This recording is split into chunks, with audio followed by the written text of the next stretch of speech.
lève ta main pour qu'il puisse s'accomplir des miracles, des merveilles et des prodiges pendant que nous prêchons la parole de Dieu. Et la Bible dit, le Saint-Esprit vint sur eux. Ils ont commencé plus de miracles, l'audace de prêcher la parole. L'Église a prospéré. Il n'y avait personne dans le besoin parmi eux. L'Église a besoin d'une fraîche onction en ce moment. Alléluia.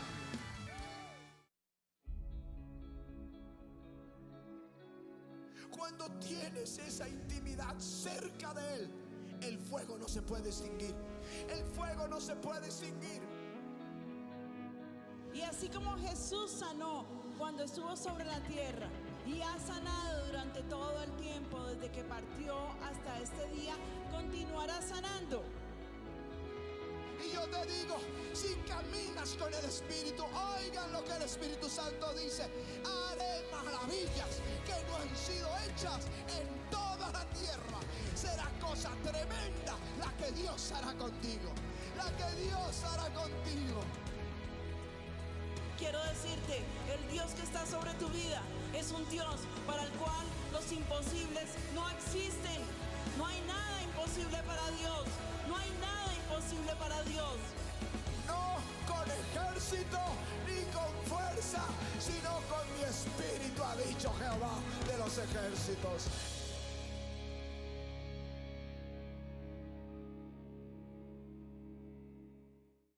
Espíritu Santo, mi mejor amigo, por siempre,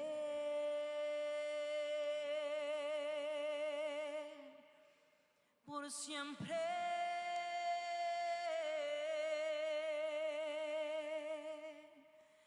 Lo serás.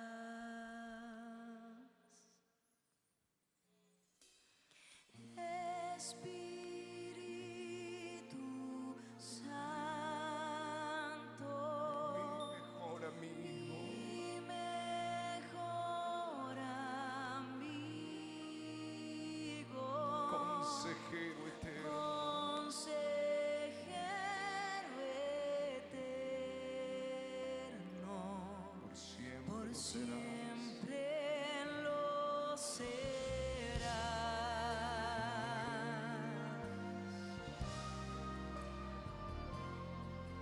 Dame pies como de sierva para andar en las alturas. En las alturas, tu toque sanador que fluye en mi interior. Levántame, Consuélame. consuélame. Espíritu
À la croix du calvaire, Jésus n'est pas seulement mort pour nos péchés, mais il l'a fait aussi pour nous guérir de toutes nos douleurs. Par sa mortisseur, nous avons été guéris. Cette personne m'a dit qu'elle samedi jouait au foot et il a eu un accident. Au lieu de frapper la balle, il a trébuché, tapé le sol et la douleur était terrible. La pasteur a donné la parole. Merci Seigneur, cette semaine, quelqu'un s'est tordu la cheville. Il est enflammé. Mais le Seigneur touche ta cheville. Il enlève la douleur. Et peut-être que l'inflammation est toujours là. Mais tu peux bouger de tous les côtés, l'appuyer, il n'y a plus de douleur. Le Seigneur a entendu ta prière et je te remercie. Merci Seigneur.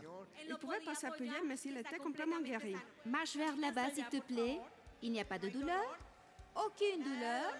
Allez, avivamiento, rendez gloire à Dieu. Cette personne a été guérie 2 années avec des problèmes de tunnel carpien. Aujourd'hui, je suis venu avec beaucoup de douleurs. Je suis allé à l'église aujourd'hui. J'ai beaucoup demandé mon Dieu parce que c'est la fête du sang maintenant. Et j'ai vu que Dieu me lève ce Tu peux bouger ta main. Essaye de la bouger. Je ne sais pas si tu l'as plâtrée ou si tu l'as immobilisée. Je n'en ai aucune idée, mais le Seigneur est là sur toi et il te donne la guérison. Nous avons fait des examens de sensibilité et aucun des examens n'a réveillé la douleur.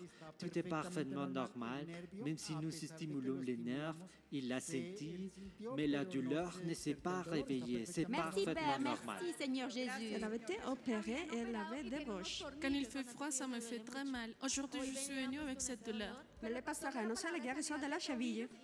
Surnaturellement, je n'ai aucune douleur. Merci Jésus. Monsieur Christian, de naissance, avait une arythmie congénitale. Cette arythmie faisait que son cœur ne pouvait pas battre parce qu'il déréglait tous les temps son rythme cardiaque. Cette arythmie l'a fait entrer dans une insuffisance cardiaque avec une fraction d'éjection de 32%. Ils ont essayé une procédure pour arrêter l'arythmie, mais ce n'était pas possible. Cette personne, en 2008, s'est effondrée beaucoup plus. La possibilité pour lui était qu'il allait avoir une cardiomyopathie dilatée et cette personne meurt très jeune. Cette année, le pasteur nous a dit de bousculer le Seigneur.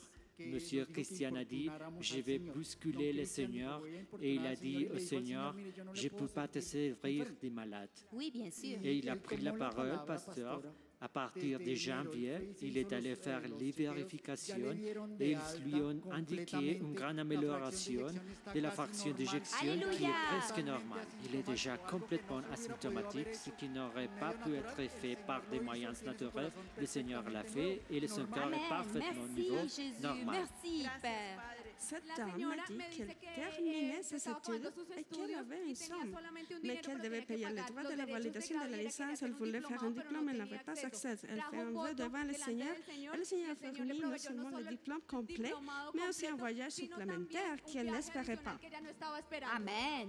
Merci Seigneur Jésus. Ce couple, depuis le début de l'année, avait une grande dette non remboursable. Ils sont présentés en demande de prier devant l'autel. Le Seigneur les a libérés de la dette. Elle me dit aussi qu'ils ont augmenté son salaire de 5% et ils leur ont donné un bonus afin qu'ils puissent partir en vacances pour faire payer. Le Seigneur leur a donné une moto et les a venus surnaturellement. Amen, amen. Merci Seigneur Jésus-Christ. Bénis-les davantage. Apporte-leur une plus grande provision selon sa foi. Bénis-les, Père. Alléluia.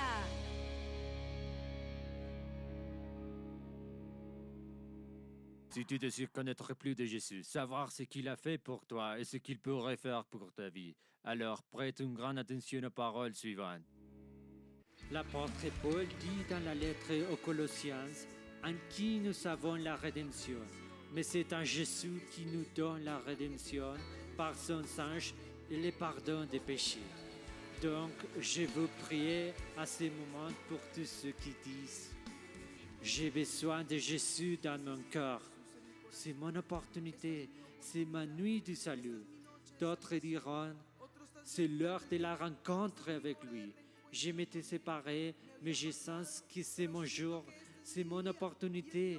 Mon Jésus m'a donné une seconde opportunité. » Peu importe la situation, si tu es d'accord avec moi et que tu veux donner ta vie à Jésus, je t'invite à lever la main. Et avec sincérité, batte fortement la main maintenant en disant Je veux Jésus dans mon cœur. Regarde tous ces mains levées. Je vous invite à vous mettre debout. Et toi qui prends cette décision pour Jésus, fais cette prière que je vais faire. Mais je veux que tu la fasses de tout ton cœur. Dis, Seigneur Jésus, j'ai besoin de toi. J'étais pécheur, je me suis éloigné de toi. Aujourd'hui, je me répands. Je reviens à toi de tout mon cœur. Je t'invite à être mon Seigneur. Je te demande de me sauver, que tu me laves avec ton sang. Lave mes péchés, transforme-moi, change-moi et fais de moi une nouvelle création, comme tu désires que je sois. Fais-le avec moi maintenant. Inscris mon nom dans le livre de la vie éternelle et ne l'efface jamais. Aide-moi, je veux marcher avec toi avec fidélité et avec ta parole pour le reste de mes jours. Au nom de Jésus, Amen et Amen. Applaudissons fortement à mon Jésus.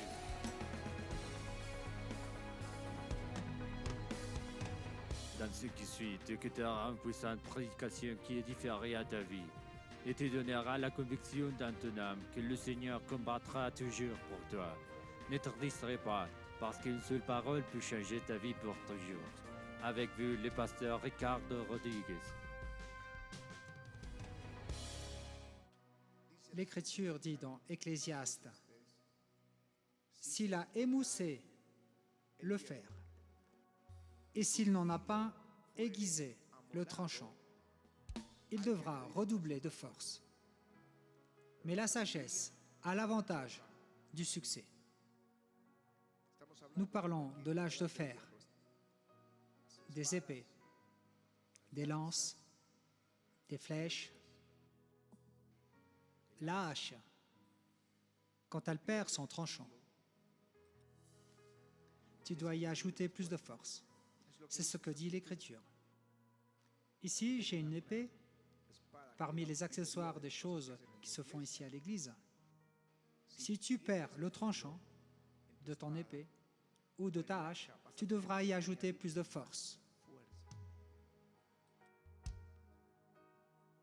Pour ce que tu fais, tu dois y ajouter plus de force. Mais il donne la sortie quand il dit. Mais la sagesse a l'avantage du succès. Sais-tu que dans la littérature de la sagesse, dans la Bible, la sagesse est liée au Saint-Esprit. Et dans l'Ancien Testament, la sagesse est liée au Saint-Esprit.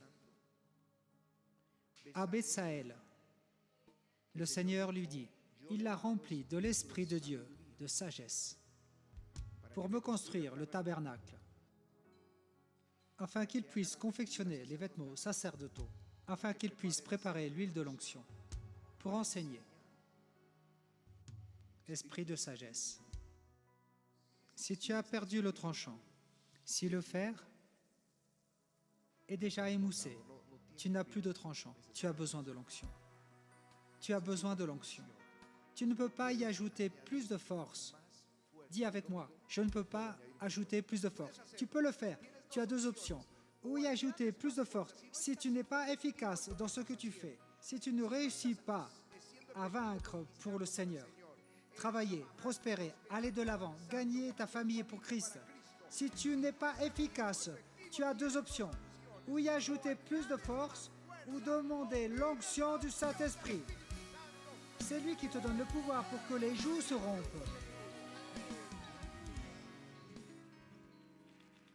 Le désir de Dieu, évidemment, n'est pas la force.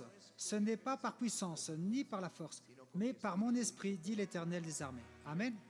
Ce que je veux dire, il ne veut pas que tu y ajoutes plus de force et que tu transpires.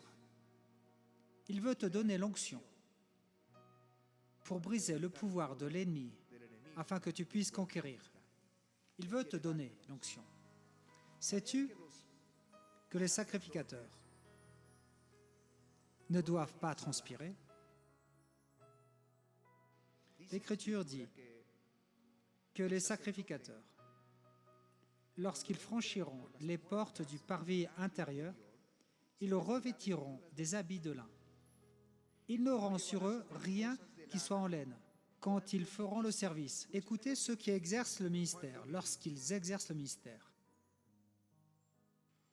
Aux portes du parvis intérieur et dans la maison, ils auront des tiares de lin sur la tête et des caleçons de lin sur leurs reins. Ils ne se ceindront point de manière à exciter la sueur. Parce que ce n'est ni par la puissance, ni par la force. Tu ne dois pas te battre pour conquérir. Tu dois y aller loin. Loin. Ce n'est pas d'y ajouter plus de force. C'est l'onction.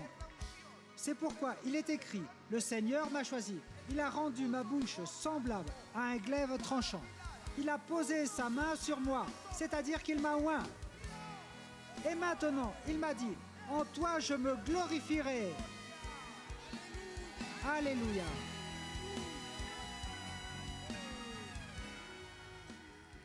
Mais tu as besoin de l'onction pour conquérir. Il y avait un homme dans l'Antiquité qui avait l'onction. Il a commencé à conquérir. Il a vaincu beaucoup de rois. Mais un jour, il a perdu l'onction. Et il ne put le faire. Il n'a pas pu continuer à conquérir. Et ils l'ont tué. Je parle du roi Saül. Et le jour où la nouvelle de la mort de Saül a été donnée à David, il s'est mis à pleurer et à se lamenter et à créer un cantique de complainte. Et le cantique disait, « Montagne de Gilboa, qu'il n'y ait plus sur vous ni rosée et ni pluie, ni champs qui donnent des prémices pour les offrandes, car là ont été jetés le bouclier des héros, le bouclier de Saül. Lui, il a cessé de les oindre. »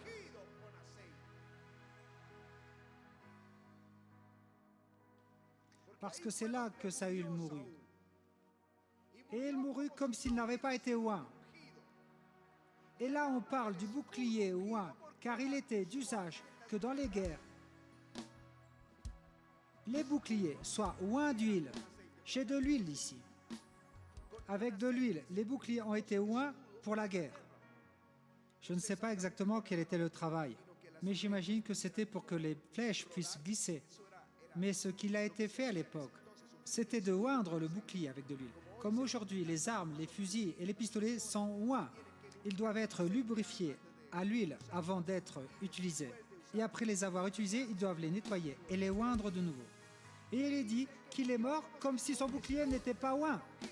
Mais je savais qu'il ne se réfère pas à ça. C'est symbolique, il ne fait pas allusion à la sortie de Saül. Il a oublié de lubrifier le bouclier. C'est pourquoi les Philistins l'ont vaincu.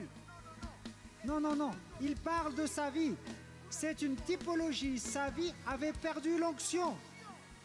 Montagne de Gilboa, qu'il n'y ait sur vous ni rosée, ni pluie, ni champs qui donnent des prémices pour les offrandes, car là ont été jetés les boucliers des héros, le bouclier de Saül. L'huile a cessé de les oindre. Il a perdu l'onction. Il ne pouvait pas vaincre les Philistins. Il ne pouvait pas vaincre Goliath avant. Parce qu'il avait laissé partir l'esprit. Mais David, qui a été oint, il a vaincu Goliath. Il a vaincu les Philistins. Il a vaincu les Ammonites. Il a vaincu les Édomites. Il a vaincu les Syriens. Il a vaincu les Édomites. Il a vaincu partout où il allait. Dieu lui a donné la victoire parce que sa vie était ointe. Son bouclier était oint. Alléluia.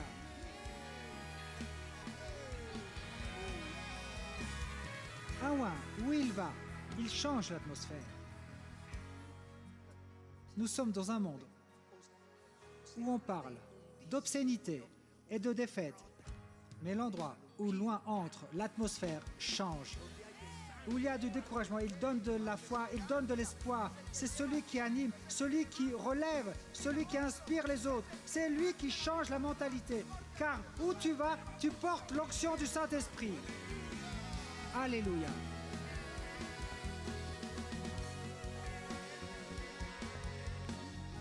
Mais de temps en temps, tu dois revenir à lui. pour qu'il te oint d'huile fraîche. Il te oint d'huile fraîche. Mais Samuel est mort comme s'il n'avait jamais été oint. C'était la complainte de David. La question importante que quelqu'un peut se poser est: comment puis-je oindre mon bouclier? Quand je parle du bouclier, je parle symboliquement. Je dis: comment puis-je être oint? Eh bien, pour la guerre, tu as besoin du Saint-Esprit. Mais vous recevrez une puissance, le Saint-Esprit survenant sur vous. J'ai mis ces vases parce que c'est ainsi que le croyant doit marcher. Où sont les oints? Si tu veux l'onction, marche avec ceux qui sont oints, ou dans les lieux où se trouve l'onction. C'est ce qui est arrivé à Saül. L'Esprit de Dieu est revenu venir sur lui, parce qu'il était au milieu des oints. Où il y a des gens de Dieu, tes amis. Cherche des amis qui, lorsque tu parles avec eux, ils ravivent ton cœur. Ils ne te mettent pas dans un état critique, déprimé, découragé, sinon qu'ils attisent le feu. Ce sont de bons amis. Ce sont des personnes vers qui tu devrais t'approcher, à qui il faut se frotter pour l'onction. Mais aussi, il nous a laissé ces sources, ces lieux, oints. Où sont les hommes oints? Mais la source sera toujours le Saint-Esprit. Je vous le dis, tant que tu gardes une onction fraîche avec le Saint-Esprit, l'huile ne va pas s'arrêter. Elle ne va pas s'arrêter. Alléluia.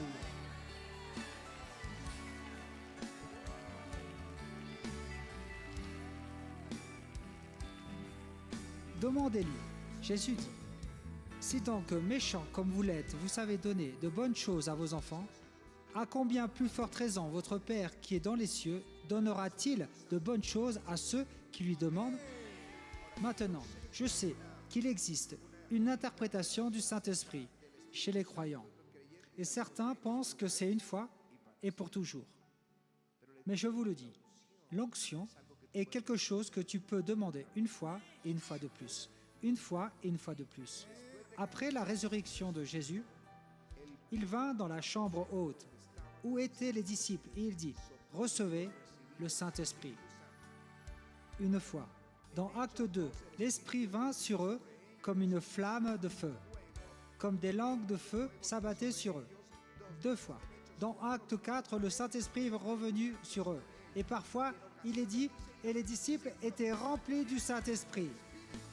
Et je vous dis, vous devez venir à l'onction au point que la Bible dit: soyez remplis du Saint-Esprit, en chantant des cantiques et des hymnes entre vous. Alléluia. Alléluia. Maintenant, comment puis-je obtenir le tranchant de mon épée? Je sais déjà comment oindre le bouclier, être parmi les oints, dans les lieux oints ou demander le Saint-Esprit. Mais comment puis-je obtenir le tranchant de mon épée? Demandez aux grand-mères comment elles ont affûté un couteau. Demandez-leur. Demandez aux gens, des compagnes, comment ils affûtent. Comment? Contre le rocher.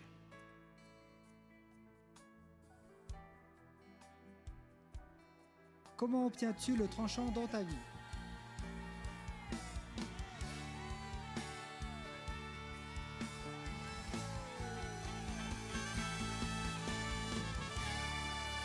Exposé à Christ et à sa parole, tous les jours, tu vas affûter ton épée. Alléluia. Alléluia. Tu pourras dire: écoutez-moi, peuple lointain, soyez attentifs.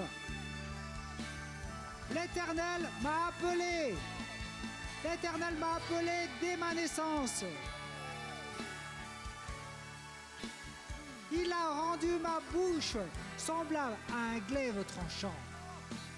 Il m'a mis la main sur moi. Il m'a choisi. Il m'a dit: je me glorifierai en toi. Je me glorifierai en toi. Je me glorifierai en toi. Je ne sais pas combien disent: Seigneur, souffle à nouveau. Souffle à nouveau sur ma vie.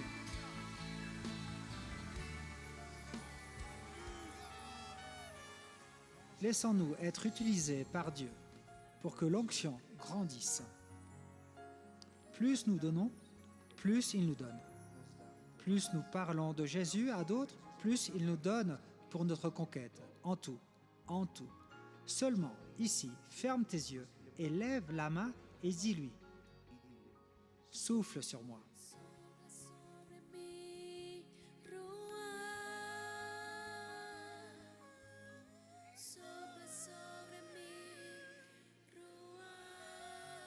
Demande-le à Viametto.